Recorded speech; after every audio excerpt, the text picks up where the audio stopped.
கிட்டத்தட்ட 10 ஆண்டுகளுக்கு மேலாக 15 ஆண்டு என்று கூட சொல்லலாம் ஒரு கருத்துருவாக்கமாக காணப்பட்ட ஒரு விடயம் இன்று செயலுறு பெறுகின்றது.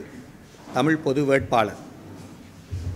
தமிழ் பொது வேட்பாளர் என்பது தமிழ் பொது நிலைப்பாடு. தமிழ் பொது நிலைப்பாடு என்பது தமிழ் தேசிய நிலைப்பாடு.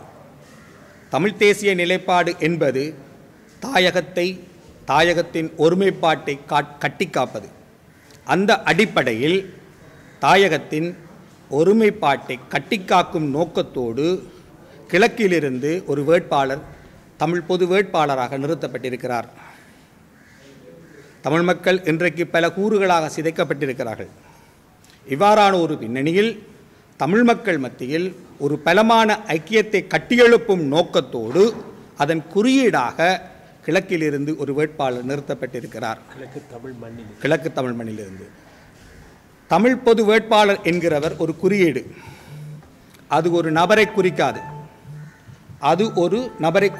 அது கொள்கை. தமிழ் மக்கள் எப்பொழுதும் கொள்கைக்கு வாக்களித்திருக்கிறார்கள். காலாகாலமாக தமிழ் மக்கள் கொள்கைக்கு வாக்களித்திருக்கிறார்கள். கடந்த நூற்றாண்டு முழுவதிலும் தமிழ் மக்கள் கொள்கைக்கு வாக்களித்திருக்கிறார்கள். ஒரு கட்டத்தில் கொள்கை ரீதியாக அவர்கள் தேர்ந்தெடுத்த தலைவர்களையே பின்னர் அவர்கள் கொள்கைகளிலிருந்து சறுக்கும் பொழுது அவர்களை தோற்கடித்திருக்கிறார்கள். மிகப்பெரிய தலைவர்களை எல்லாம் அவ்வாறு தோற்கடித்திருக்கிறார்கள். எனவே தமிழ் மக்கள் எப்பொழுதும் கொள்கைக்கு வாக்களிப்பார்கள். அவர்களை ஒன்று குவித்தால் அவர்கள் கொள்கைக்கு வாக்களிப்பார்கள். இன்றைக்கு தன் பலம் எதுவென்று தெரியாமல் சிதறி கிடக்கும் தமிழ் மக்களை ஒன்றிணைக்கும் நோக்கத்தோடு தான் தமிழ் பொது வேட்பாளர் என்ற அந்த எண்ணக்கரு முன்வைக்கப்பட்டது. தமிழ் பொது வேட்பாளர் என்பவர் தமிழ் வாக்காளர்களை தமிழ் மக்களை பொறுத்தவரையிலும் அவர்களை ஒரு புள்ளியில் மையப்படுத்தி ஒன்றிணைப்பவர். அதே நேரம் வெளி உலகத்துக்கு அவர் தமிழ் மக்களின் தேசிய இன பிரச்சினையை அது இப்பொழுதும் எரிந்து கொண்டுதான் இருக்கிறது என்பதனை வெளிப்படுத்துகின்றவர். இனப்பிரச்சினை இப்பொழுதும் ஒன்று. ஆயுத மோதல்கள் முடிவுக்கு வந்த பின்னரும் கடந்த 15 ஆண்டுகளில் அது தீர்க்கப்படவில்லை. அதற்கு தீர்வு தேவை. இதில் தலையிட்ட அனைத்துலக மற்றும் பிராந்திய சக்திகள் இந்த பிரச்சனையை தீர்க்க தவறியிருக்கின்றன என்ற அடிப்படையில் இனப்பிரச்சினைக்கான ஒரு தீர்வை அவர் வெளியில் வலியுறுத்துவார். அதே நேரம் தமிழ் மக்களை பொறுத்தவரையிலும் அவர் தமிழ் மக்களை ஒரு தேசமாக திரட்டுவார்.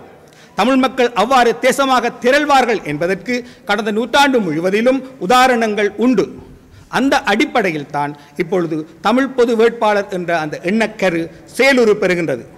தமிழ் பொது வேட்பாளர் எனப்படுகிறவர் தமிழ் மக்களை ஒரு மையத்தில் திரட்டுவார். இந்த கட்டமைப்பு ஒரு மூடுண்ட கட்டமைப்பு அல்ல என்று இந்த கட்டமைப்புக்கான அந்த புரிந்துணர்வு உடன்படிக்கை கையெழுத்திடப்பட்ட அன்று தமிழ் மக்கள் பொதுச்சபையின் பிரதிநிதியாக நான் தெரிவித்தேன். இந்த கட்டமைப்பு ஒரு மூடுண்ட கட்டமைப்பு அல்ல. இந்த கட்டமைப்பு வெளியில் இருக்கக்கூடிய கட்சிகளுக்கும் சக்திகளுக்குமாக திறக்கப்பட்டிருக்கிறது.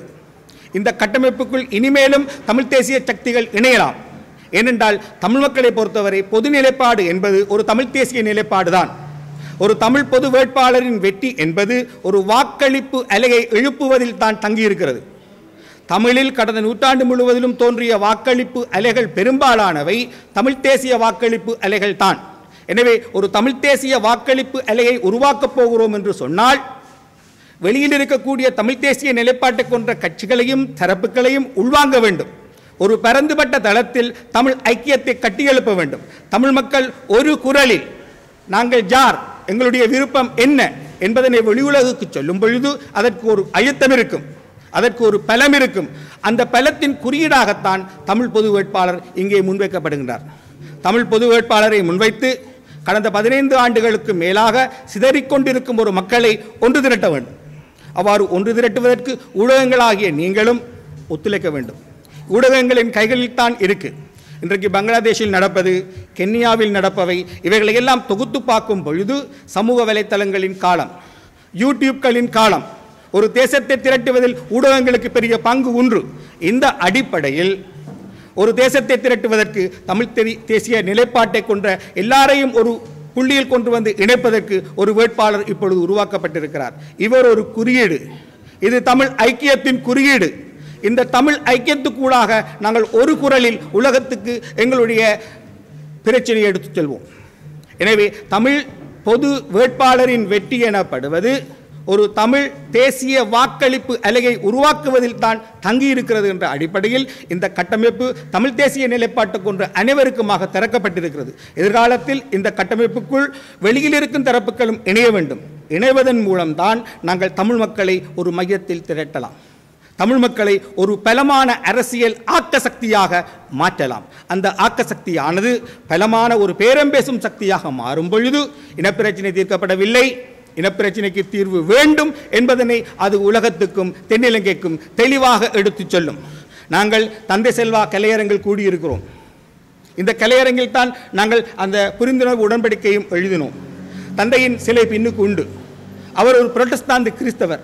ஆனால் பெருமளவு இந்துக்களை கொண்ட தமிழ் மக்கள் மதம் பார்த்து அவரை தந்தை என்று அழைக்கவில்லை. அவரை தேசிய தந்தை என்று, அவரை தேச பிதா என்று அழைத்தார்கள். ஈழத்து காந்தி என்று அழைத்தார்கள். மதம் கடந்து எங்கள் மக்கள் கொள்கையின் பக்கம் நின்றவரை ஆதரித்தார்கள். மதம் கடந்து எங்கள் மக்கள் கொள்கையின் பக்கம் நின்ற ஒருவரை ஈழத்து காந்தி என்று அழைத்தார்கள். எனவே எங்களுடைய மக்கள் மதத்தால், பிரதேசத்தால், சாதியால், சமயத்தால், இன்னபிற விடயங்களால் சிதறடிக்கப்படக்கூடிய ஒரு மக்கள் அல்ல. ஆனால் துரதிருஷ்டவசமாக கடந்த 15 ஆண்டுகளுக்கு மேலாக சிதறடிக்கப்பட்டு கொண்டிருக்கிறோம். எனவே அவர்களை மீள நாங்கள் ஒன்றிணைக்க வேண்டும் என்ற அடிப்படையில் தான் எங்கள் மக்கள் பிராந்தியங்களின் பேரால், பிரதேசங்களின் பேரால் பிரிக்கப்பட முடியாதவர்கள் என்பதனை மீண்டும் அவர்கள் நிரூபிப்பார்கள். அதற்காகத்தான் கிழக்கு மையத்திலிருந்து, தமிழர் தாயகத்தின் கிழக்கு மையத்திலிருந்து ஒரு வேட்பாளர் இங்கே நிறுத்தப்படுகிறார். தமிழ் பொது வேட்பாளர் எனப்படுகிறவர் தமிழ் பொது நிலைப்பாட்டின் குறியீடு. தமிழ் பொது நிலைப்பாடு எனப்படுவது தமிழ் தேசிய நிலைப்பாடு தான். நன்றி.